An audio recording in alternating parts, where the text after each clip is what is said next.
Hello, welcome back to another video.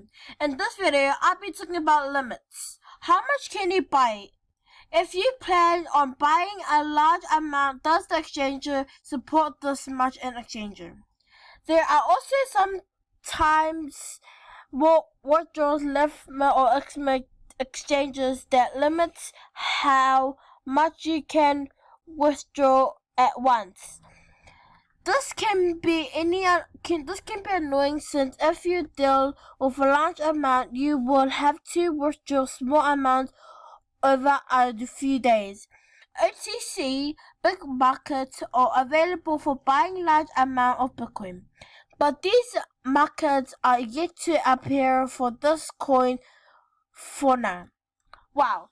I'm at the end of this video. To find more information, you can go to the WeUseCoin website to find more information about limits and how limits can help you.